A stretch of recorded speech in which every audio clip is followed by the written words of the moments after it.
नमस्कार दोस्तों, पहाड़ी फैक्टर चैनल में आप सभी का स्वागत है। मैं आशा करता हूं आप सभी सुखी होंगे, स्वस्थ होंगे।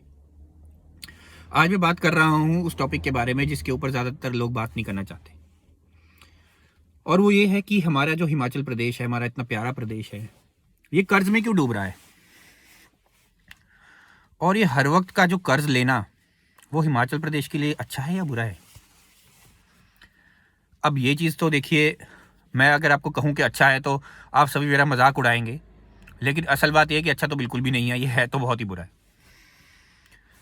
आज हिमाचल प्रदेश के प्रत्येक नागरिक के ऊपर इतना बड़ा कर्ज आ चुका है कि अगर उस कर्ज को अगर आप उतारना भी चाहे तो नहीं उतार पाएंगे। ये जो नौकरियों के लिए जो झांसे दिए जाते हैं कि 5 लाख नौकरी दे देना, 2-2 लाख नौकरियां दे देना, ये सब बेकार की बातें हैं। आपको कह तो दिया जाएगा कि नौकरी देना, लेकिन वो नौकरी दी कैसे जाएगी। मुझे समझ नहीं आता कि आज वोटर को हुआ क्या है। वोटर सोचता क्यों नहीं है, जनता सोचती क्यों नहीं है। जनता की सोच को इतना कैसे दबा दिया गया है। या तो सोशल मीडिया का इतना ज़्यादा इफेक्ट है आप लोगों के ऊपर कि आपको जो चीज़ दिखाई जाती है आप उसको खरीद लेते हैं। कुछ तो ऐसी बात है जिसकी वजह से आप लोगों की जो सोच है, जो समझ है, वो ख़त्म हो चुकी है।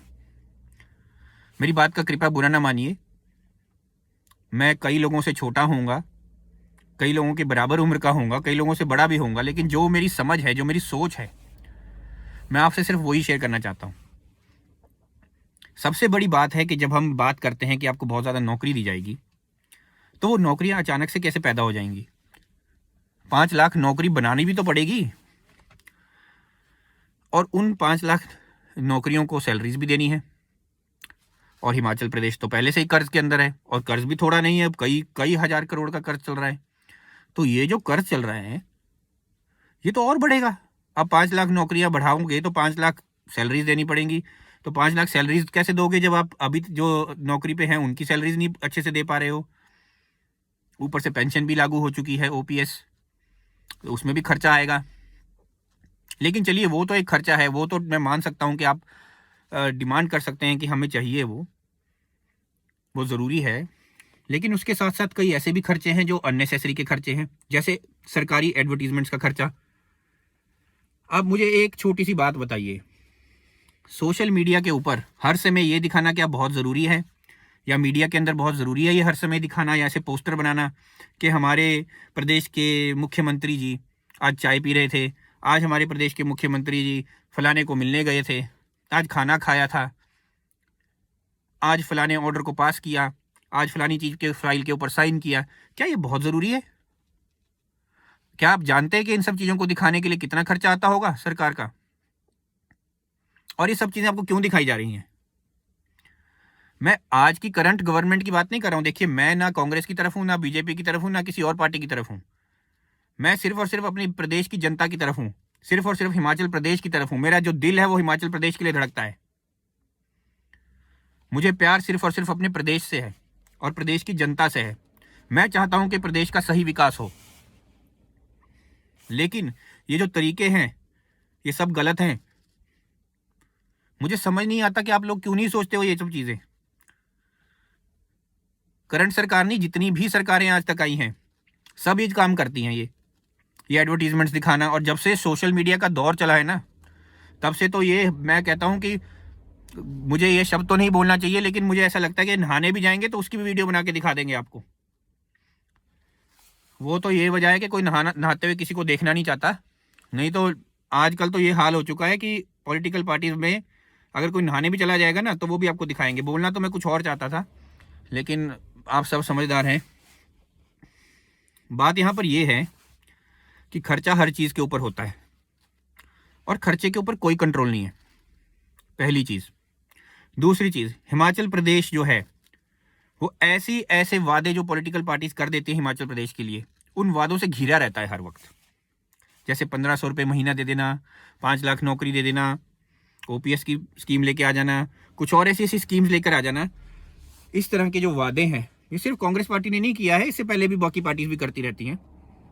तो इस तरह के जो वादे हैं जिनमें खर्चा होना है, ये उस तरह के वादे करी जाएंगे आपसे। और आप सब ये लोग सोचते हैं कि ये वादे जो हैं ये हमारे लिए बहुत अच्छे हैं, तो हम इनको वोट दे देते हैं, इनको जिता देते हैं, और अब उनको जिता देते हैं।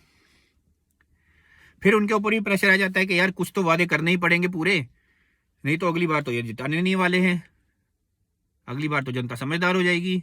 चलो थोड़ी तो समझ आ ही जाएगी जनता में कि 5 साल कुछ नहीं हुआ। फिर ये क्या करते हैं, कुछ वादों को पूरा करने के लिए बस डिमांड अनाउंस कर देते हैं कि हाँ जी हमने ये चीज़ फलानी कर दी, ये फलानी कर दी जाएगी, 2 लाख नौकरी दे दी जाएगी, ठीक है, इस तरह की अनाउंसमेंट कर दी जाती हैं। अब वो जो अनाउंसमेंट की जाती है उससे जो आर्थिक बोझ जो हिमाचल प्रदेश के ऊपर पड़ता है, उस आर्थिक बोझ को झेलने के लिए फिर इनको लोन लेना पड़ता है। लोन लेते हैं तो फिर सीधी बात है कि हिमाचल प्रदेश जो है वो डेट के अंदर और ज़्यादा धीरे धीरे लोन के अंदर दबता चला जाएगा। आर्थिक बोझ क्योंकि बहुत ज़्यादा है हिमाचल प्रदेश के ऊपर।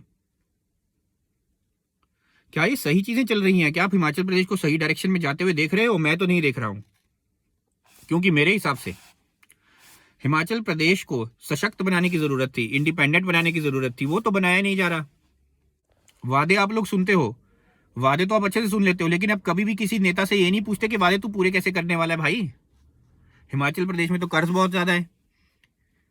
क्या प्लान है आपके पास कि आप 2 लाख नौकरी दे दोगे? क्या प्लान है आपके पास कि आप ओपीएस स्कीम को अच्छे से लागू कर पाओगे? क्या ऐसा प्लान है आपके पास? आप वो प्लान तो पूछते ही नहीं हो वोट देने से पहले, बस वोट दे देते हो।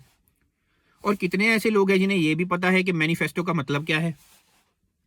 इलेक्शन से पहले एक मैनिफेस्टो दिया जाता है ना, तो मैनिफेस्टो का मतलब क्या है? आप में से कितने ऐसे लोग हैं जो मैनिफेस्टो को ढंग से पढ़ते हैं, अपने नेता को अच्छे से जानते हैं, अपने नेता की पढ़ाई जानते हैं, उसका एक्सपीरियंस जानते हैं?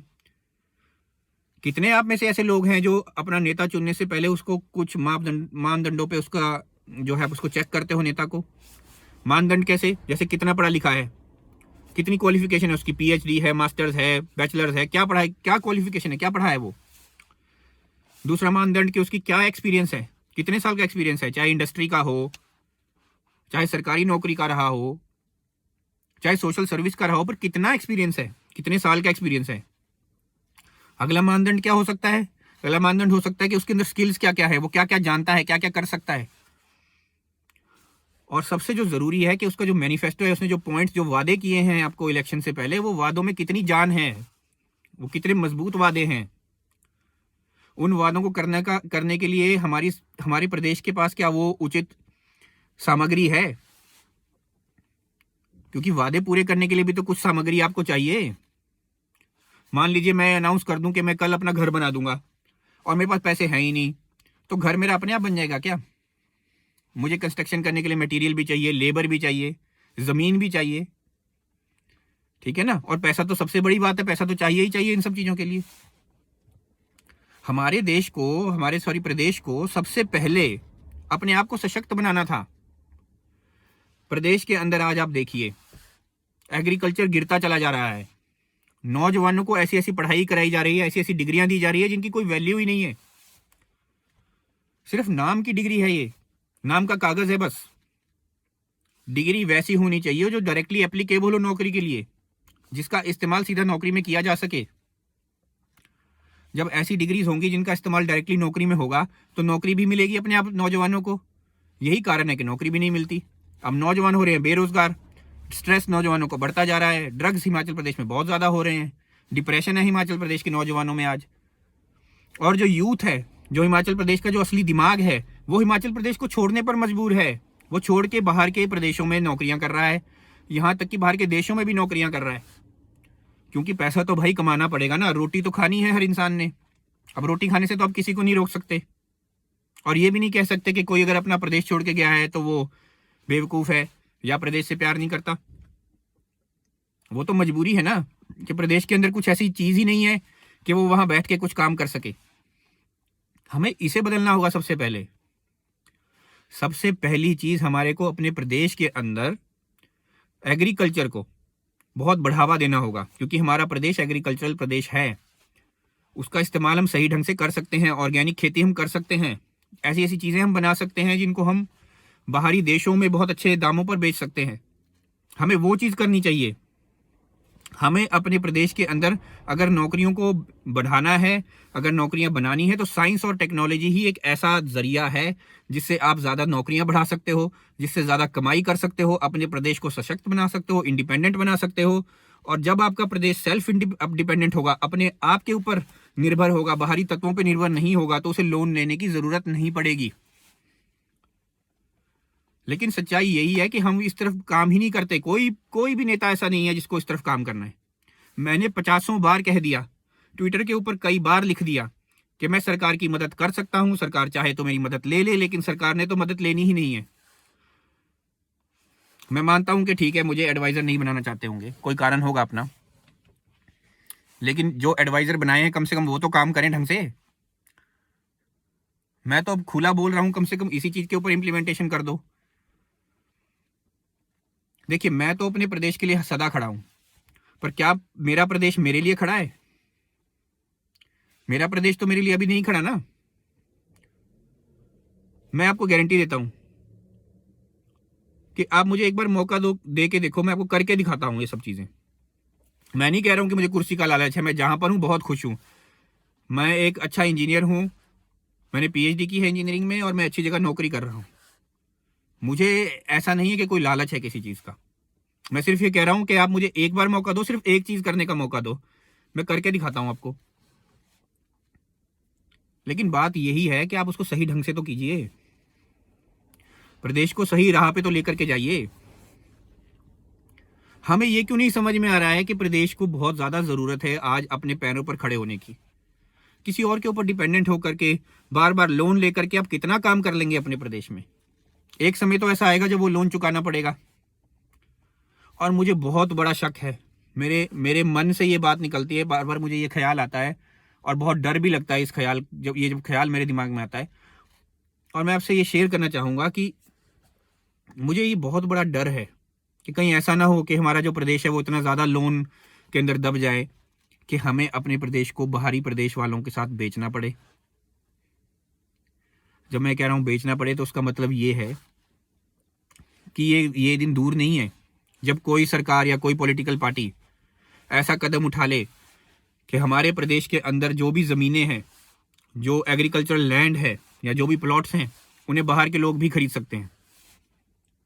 जिस दिन ये फैसला हो गया, आप ये मान के चलिए कि आपका प्रदेश जो है पूरी तरह से बर्बाद हो जाएगा। आज हम पर्यटन को कितना ज़्यादा तूल देते हैं, और उसको इतना ज़्यादा तूल देने से क्या होता है? उससे ये होता है कि हमारे प्रदेश में एनवायरनमेंट बदल रहा है, हमारे प्रदेश का मौसम बदल रहा है, पॉल्यूशन बढ़ रही है हमारे प्रदेश में, गाड़ियों का नंबर संख्या बहुत ज़्यादा बढ़ रही है, रोड सेफ्टी, सड़क सुरक्षा हमारे प्रदेश की बिल्कुल गिरती जा रही है। आप खुद देखिए, आपने अपने प्रदेश का क्या हाल कर दिया है। क्योंकि हम सब जिम्मेदार हैं इसके, हम ही तो चुनते हैं। जब हम सही इंसान को चुन ही नहीं रहे, तो फिर हम कैसे ये डिमांड कर रहे हैं कि हमारे जो सारी चीज़ें वो सही होंगी? क्योंकि हमने खुद ही सही नहीं चुना। गलत चुनेंगे तो गलत ही पाएंगे। और मैं ऐसा भी नहीं कह रहा हूं, मैं किसी के ऊपर देखिए किसी तरह से ब्लेम नहीं कर रहा हूं कि वो इनकम्पिटेंट है, वो काम नहीं जानता। सब सक्षम है, सब अच्छा काम कर सकते हैं, बस वो जो मेंटेलिटी है, वो जो सोच है, वो जो इंटेंट है, वो होना चाहिए। यहाँ सही इंटेंट की कमी लग रही है। अभी भी कहता हूं, मैं किसी प्रदेश की किसी सरकार के खिलाफ नहीं हूं, किसी पॉलिटिकल पार्टी के खिलाफ नहीं हूं।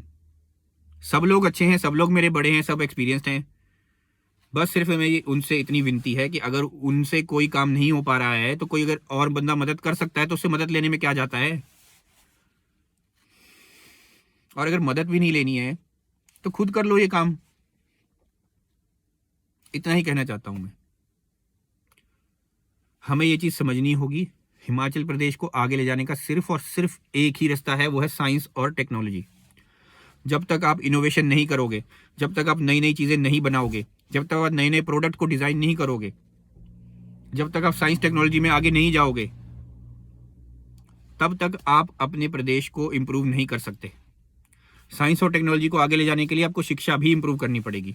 उसकी वीडियो मैंने एक अलग से बनाई हुई है ऑलरेडी, आप चाहें तो वो वीडियो भी देख सकते हैं मेरे चैनल पे।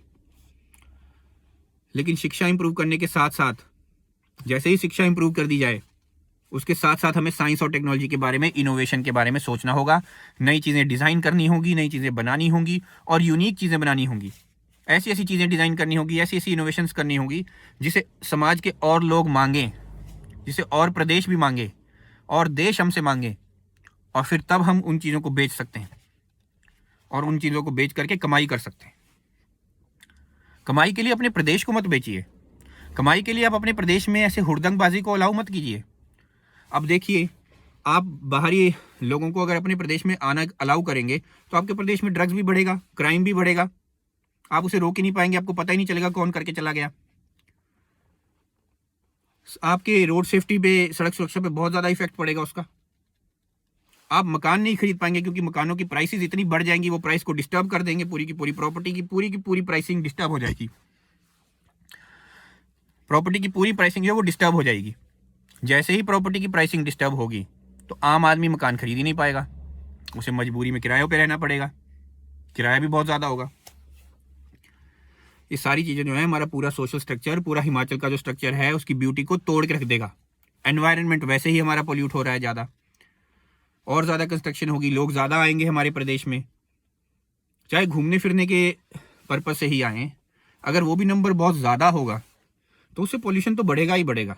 आपको कंस्ट्रक्शन भी करनी पड़ेगी, आपको ज़्यादा होटल्स बनाने पड़ेंगे, उसके लिए आपको पेड़ काटने पड़ेंगे।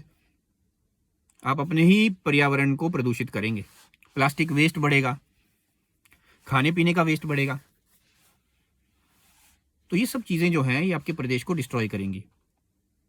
पीने की पानी की एक बहुत बड़ी समस्या है जो हमारे प्रदेश के अंदर होती है। जितनी बार भी टूरिस्ट आता है वो चीज़ भी बढ़ेगी। खैर, अभी के लिए बात ज़रूरी यही है कि अगर हमने प्रदेश को बचाना है, अगर हम चाहते हैं कि हमारा प्रदेश जो है वो सुरक्षित रहे और आगे आने वाले समय के जो चैलेंजेस हैं उसके ऊपर खरा उतरे, तो ये हमारी ड्यूटी बनती है कि हम अपने प्रदेश को सुधारें, चाहे उसके लिए हमें कितनी भी मेहनत करनी पड़े। धन्यवाद।